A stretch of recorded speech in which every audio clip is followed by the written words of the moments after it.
Salam sepak bola, teman-teman netizen atau warganet yang saya hormati semuanya. Selamat bergabung kembali ke konten terbaru dari channel YouTube Triple B. Dan di konten terbaru hari ini saya ingin kembali membahas pertandingan dari Euro 2024. Kali ini dua pertandingan yang akan saya bahas. Yang pertama dari grup F antara Portugal versus Republik Ceko yang berakhir untuk kemenangan Portugal dengan skor tipis 2-1. Dan yang kedua pertandingan dari grup A antara tim tuan rumah Jerman versus Hongaria yang akan dimainkan nanti malam mulai pukul 23.00 waktu Indonesia Barat.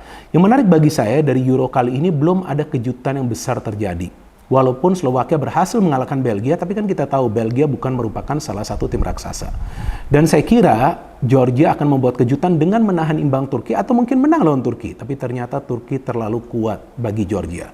Walaupun tampak jelas lah para pemain Georgia begitu bersemangat dan juga senang ya, karena berhasil tampil di Euro untuk pertama kalinya. Tapi jelas lah mereka kalah secara kualitas.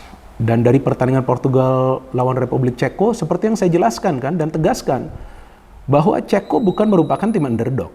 Dan mereka adalah tim kuda hitam yang biasa membuat kejutan. Hampir saja mereka membuat kejutan kan. Tapi tepat kan prediksi saya. Karena saya mengatakan bahwa Portugal akan menang. Namun dengan skor tipis. Dan mereka susah payah meraih kemenangan ini. Itu ada yang antar paket. Ya, jadi mereka susah payah meraih kemenangan ini. Karena mereka harus menunggu sampai masa injury time untuk bisa mencetak the winning goal. Itu pun dari pemain pengganti, pemain muda yang namanya Francisco Conceição, yang merupakan anak dari Sergio Conceição yang sebelumnya juga merupakan pemain inti dari timnas Portugal. Dan jika saya tidak salah, Sergio Conceição, ayah dari Francisco Conceição, pernah bermain bersama Cristiano Ronaldo di Euro pada Euro 2004 ya. Jika saya tidak salah, saya sudah lupa kan, sudah lama banget. Atau dia tidak bermain bersamaan. Kalau nggak salah dia bermain di Euro tahun 2000 ya. Oke lah, itu kan bagian dari sejarah ya. Tapi sekarang anaknya ini luar biasa, bisa mencetak the winning goal. Dan saya menunggu Ronaldo cetak gol gak nih? Ternyata Ronaldo gak cetak gol teman-teman. Walaupun dia mendapatkan dua peluang. Satu dari open play, satu lagi dari free kick. Tapi pergerakan Ronaldo tanpa bola itu kan yang sangat berbahaya. Itu juga yang menciptakan kepanikan di antara para pemain Ceko ketika mereka bertahan. Apalagi gol pertama dari Portugal itu kan yang Mendes sundul kemudian kena kaki dari pemain Ceko. Itu kan tampak panik mereka karena ada Ronaldo di sekitar sana. Kemudian gol kedua ya yang dicetak oleh Conceição kan, itu ketika bola masuk sebetulnya ada Ronaldo juga walaupun di tengah ya, nggak dekat dengan Conceição. Dan tampak para pemain Republik Ceko itu lebih fokus kepada Ronaldo. Nah ini kan salah. Ya kan seharusnya mereka juga mengawal pemain-pemain Portugal lainnya yang melakukan pergerakan tanpa bola. Jadi sesuai juga dengan penjelasan saya di konten preview untuk pertandingan ini bahwa nggak selalu bola itu akan diberikan kepada Ronaldo. Bisa juga diberikan ke pemain lainnya dari Portugal yang melakukan pergerakan tanpa bola. Artinya ya memang walaupun Portugal mengandalkan Ronaldo sebagai sumber golnya, tapi gak harus bola itu diberikan kepada Ronaldo. Jadi bukti permainan dari Portugal di pertandingan dini hari tadi adalah mereka menunjukkan bahwa mereka adalah tim yang bermain secara kolektif. So gak harus bola itu dipasing ke Ronaldo. Nah ini kan sesuatu yang positif ya saya pikir bagi Portugal karena mereka juga bisa mengandalkan pemain-pemain lain seperti Leao dan juga Silva. Tapi sayangnya Bernardo Silva performance-nya gak bagus. Dan saya bingung banyak pemain-pemain dari Manchester City yang performance-nya gak bagus di Euro kali ini, termasuk De Bruyne. Nah ini aneh juga sih, padahal di level klub mereka kan luar biasa. Nah nanti kita tunggu nih, si Alvarez di Copa kan akan dimulai nanti hari Jumat ya. Tapi anyway, ini pertandingan yang ketat. Dan saya juga bingung kok para pemain Ceko ini gak mau menyerang, mereka bertahan total. Ya inilah kesalahan mereka, walaupun mereka sempat unggul kan. Tapi ini kesalahan mereka, kenapa harus bertahan total? Ayo dong, fight back, counter press, coba nyerang. Tapi tampaknya mereka gak bisa lawan para pemain Portugal yang sudah mendominasi jalannya pertandingan dengan ball possession mereka. Ya sekarang dengan pelatih mereka Roberto Martinez, memang Portugal fokus dalam ball possession, fokus untuk membangun momentum dari pertahanan. Dan menariknya Portugal bermain dengan skema 3 center back. Jadi 3 center back yang mereka taruh, ada 5 gelandang yang mereka taruh, walaupun ada 2 wing back, ada 2 penyerang yang bermain di depan. Ya bisa juga lah Leao dan juga Silva bermain sebagai penyerang sayap ya. Kemudian artinya formasi berubah menjadi 3-4-3. Tapi Leao terlalu individu. Meskipun karena dia individu dia dilanggar beberapa kali. Kemudian Portugal mendapatkan free kick. Tapi dia terlalu individu. Harusnya dia bisa lebih cepat membagi bola. Dan kesulitan Portugal untuk mencetak gol sebetulnya bukan karena finishing saja. Walaupun peluangnya banyak tapi peluang emasnya sedikit. Karena para pemain Portugal terlalu lama mengotak-atik bola. Possession-nya terlalu lama. Durasi possession-nya terlalu panjang. Kalau mereka seandainya bermain lebih direct, mungkin akan lebih banyak peluang emas yang tercipta dan bisa juga mereka lebih awal meraih keunggulan. Tapi kan ya sekarang yang penting mereka bisa meraih kemenangan. Dan dari Republik Ceko yang saya sangat sayangkan, kenapa para pemain mereka itu tidak bisa mengawal pergerakan tanpa bola dari para pemain Portugal lainnya. Mereka terlalu fokus kepada Ronaldo, seperti yang tadi saya katakan, kenapa fokus kepada Ronaldo terus? Ya, walaupun kita tahu Ronaldo masih merupakan salah satu pemain terbaik di dunia saat ini. Tapi kenapa harus fokus ke dia terus? Sehingga ketika ada pemain lain yang masuk, panik tuh mereka. Padahal mereka sudah unggul kan dengan skor 1-0 di pertengahan atau ya baru 15-16 menit babak kedua lah. Tapi itu kan sudah bagus. Kemudian bertahan total, nggak bisa bertahan dengan benar, ya itu sudah dimanfaatkan oleh para pemain Portugal. Tapi kan Roberto Martinez sampai harus melakukan begitu banyak pergantian pemain.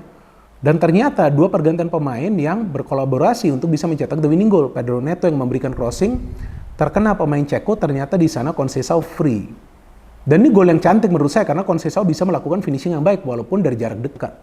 Kan masih ada kiper di sana ya, bukan gawang kosong. Dan Mendes juga bagus tuh sundulannya dan ternyata terpantul kaki pemain dari Republik Ceko dan terjadi gol bunuh diri. Padahal gol dari Ceko itu indah banget loh, shooting yang keras kan. Saya kaget kok Ceko bisa unggul ya, karena para pemain Ceko ketika nyerang, ketika mereka sudah masuk ke ruang pertahanan Portugal, mereka milih main crossing-crossing tinggi. Itu menyulitkan para pemain Portugal juga untuk menghalau bola sebetulnya. Karena Portugal kan lebih banyak menempatkan pemain kreatif di tengah kan. Mereka punya Vitinha, ya kan, mereka punya Bruno Fernandes. Defensive midfieldnya tuh mereka sebenarnya nggak fokus dalam bertahan, ikut menyerang juga. Secara permainan Portugal ini kalau saya perhatikan mirip permainannya, bukan sama, mirip seperti timnas Belanda. Tapi untuk menciptakan peluang setengah mati, bukan karena bola mau dibagi ke Ronaldo terus, enggak. Para pemain mereka sulit mencari ruang. Tapi dengan serangkaian pergantian pemain itulah akhirnya mereka bisa memecahkan deadlock. Dan saya agak bingung juga ya, kok Ronaldo ini cetak gol dikritik, golnya gampang. Nggak cetak gol dikritik juga. Bahkan sekarang mulai ada narasi di sosial media akan lebih baik Portugal bermain tanpa Ronaldo. Gimana sih? Kan Ronaldo ini adalah kapten tim. Saya bukan fan dari Cristiano Ronaldo, walaupun teman-teman selalu mengatakan saya fan dari Bang Dodo, enggak. Tapi saya bicara sesuai fakta. Bang Dodo ini harus main bagi Portugal. Lihatlah, luar biasa kan? Dia sebagai inspirator dari tim Portugal ini kan, bahkan Conceição itu langsung memeluk dia pada saat the final whistle atau peluit akhir itu dibunyikan. Karena dia memang adalah inspirasi bagi pemain-pemain muda. Francisco Conceição ini kan usianya baru 21 tahun. Jadi dia ini adalah role model bagi pemain-pemain muda dari Portugal. Bahkan Ruben Dias mengatakan ya, dia memang mempresentasikan pemain yang hebat. Artinya pemain ini punya mimpi dan dia bisa mencapai mimpi tersebut atau bisa merealisasikan mimpi tersebut dengan kerja keras. Dia kerja keras di atas lapangan, bukan menunggu bola. Dia bisa link up play juga.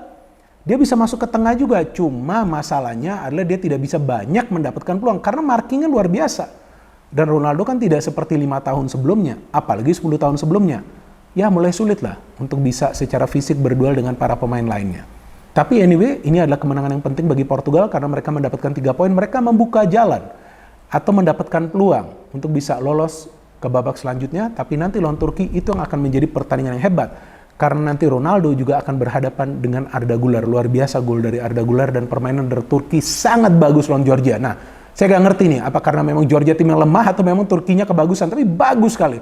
Enak sekali nonton Turki main loh. Jadi kalau bagi saya ada beberapa tim nih yang mainnya sepak bola indah. Ya, Belanda, Turki, Spanyol, dan juga Portugal. Indah banget permainannya. Tapi mereka sulit kan mencetak gol. Nah, artinya mereka harus bisa memperbaiki finishing mereka. Dan saya pikir bagi Ronaldo, dia sudah membuat rekor kan sebagai pemain yang 6 kali tampil di Euro. Feeling saya nanti next match dia akan coba membuat rekor lagi dengan mencetak gol agar dia menjadi pemain tertua di Euro yang mencetak gol.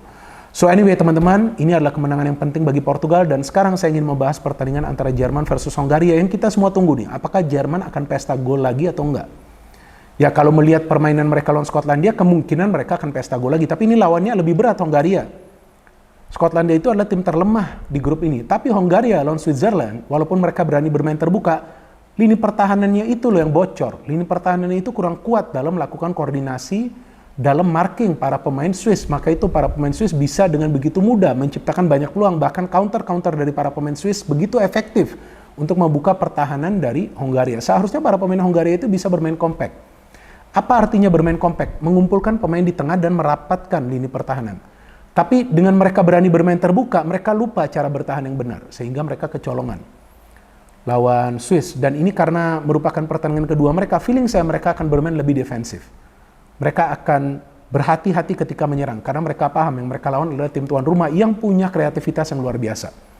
Karena di tim Jerman sekarang mereka bukan saja punya Toni Kroos, mereka punya juga Pascal Gross yang masuk dari bangku cadangan lawan Skotlandia, mereka punya Gundogan, mereka punya Jamal Musiala, pemain-pemain yang kreatif. Jadi sekarang kalau kita lihat permainan dari Jerman, mereka kreatif di lini tengah. Dan di depan tajam. Maka itu mereka bisa mencetak total 5 gol lawan Skotlandia. Havertz lagi luar biasa permainannya. Belum lagi nanti jika mereka menurunkan Fulkrug yang hampir mencetak gol lawan Skotlandia. Bisa juga Nagelsmann kalau nanti timnya sudah unggul melakukan pergantian pemain lagi. Jadi Jerman kali ini kalau saya melihat materi pemainnya merata. Mereka punya banyak opsi di bangku cadangan juga. Bahkan Müller pun masih bisa bermain walaupun usianya sudah tidak muda lagi.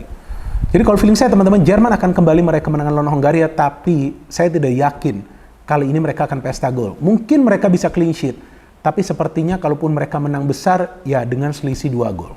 Ya itulah prediksi saya teman-teman, dan sejauh ini prediksi saya baru sekali gagal ya. Saya lupa, oh ya gagal itu yang, atau salah itu yang Jerman lawan Skotlandia kan. Yang saya mengatakan bahwa Jerman akan menang tapi dengan skor tipis. Tapi yang lainnya kan tembus semua. Ya kita tunggu nih, apakah nanti Jerman tembus lagi atau enggak. Tapi in the meantime teman-teman, kita nikmatin Euro 2024 ini. Karena kalau yang saya nonton setiap pertandingannya adalah pertandingan berkualitas yang membuat kita terhibur sebagai penonton. Dan saya harapkan pertandingan malam hari ini sampai dini hari nanti semuanya akan berkualitas. No hate, no politics, only football. Salam sepak bola.